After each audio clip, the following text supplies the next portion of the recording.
Assalamualaikum warahmatullahi wabarakatuh. Perkenalkan, nama saya Elva Rataramania Syafitri dengan NIM 24030654008 dari kelas PIP 2024.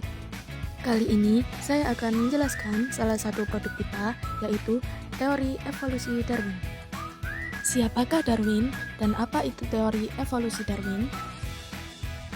Charles Darwin adalah penemu teori evolusi melalui seleksi alam. Teori ini merupakan salah satu pemikiran penting dalam ilmu pengetahuan alam. Teori evolusi Darwin adalah teori yang menyatakan bahwa semua makhluk hidup di bumi berasal dari moyang yang sama dan mengalami modifikasi. Teori ini juga dikenal sebagai teori seleksi alam. Proses penemuan teori evolusi Darwin masuk ke dalam aspek epistemologi. Teori evolusi Darwin diperoleh melalui observasi dan analisis data. Darwin melakukan perjalanan dengan kapal HMS Beagle dan mengamati berbagai spesies di Kepulauan Galapagos, kemudian mengumpulkan data dan sampel untuk dianalisis. Melalui observasi, pengumpulan data, dan perbandingan spesies yang berbeda, Darwin menyimpulkan bahwa spesies dapat berubah seiring waktu melalui seleksi alam. Dalam pembelajaran IPA, teori evolusi Darwin dapat diajarkan dengan menggunakan contoh-contoh spesies yang telah beradaptasi dengan lingkungan mereka. Misalnya, guru dapat mengajarkan siswa tentang variasi spesies burung di Kepulauan Galapagos yang memiliki paruh berbeda-beda sesuai dengan makanan yang tersedia di pulau tersebut. Menggambarkan bagaimana seleksi alam bekerja.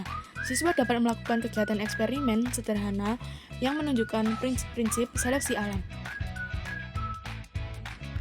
Teori evolusi Darwin termasuk ke dalam kategori sains karena 1. Berbasis bukti empiris, 2. Relevansi dalam ilmu pengetahuan, dan 3. Dapat diprediksi dan diverifikasi. Yang pertama, berbasis bukti empiris.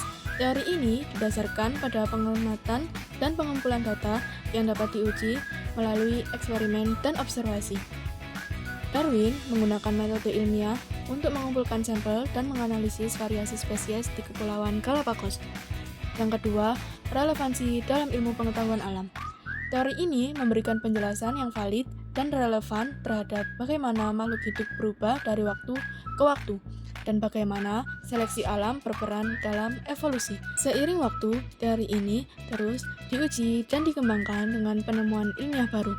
Yang ketiga, dapat diprediksi dan diverifikasi. Penemuan terkait evolusi dapat diuji melalui berbagai eksperimen dan observasi lebih lanjut, serta dapat diverifikasi oleh ilmuwan lain di bidang terkait. Mengapa teori ini tidak termasuk pseudosains atau agama?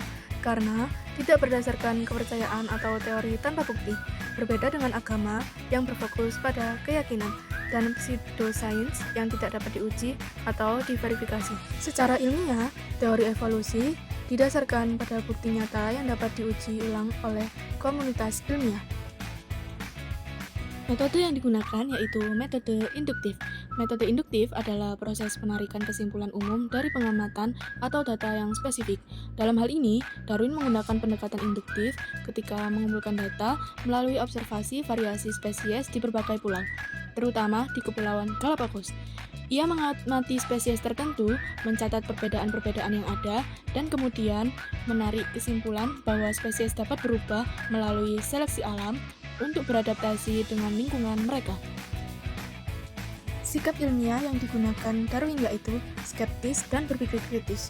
Skeptis pada Darwin adalah mempertanyakan pandangan yang sudah ada mengenai asal-usul spesies dan tidak menerima begitu saja pandangan lama yang tidak didukung oleh bukti. Berpikir kritis pada Darwin adalah Darwin menggunakan pendekatan berpikir kritis dengan menganalisis data dan bukti yang ada untuk merumuskan teorinya. Sekian penjelasan salah satu teori IPA dari saya. Semoga bermanfaat. Wassalamualaikum warahmatullahi wabarakatuh.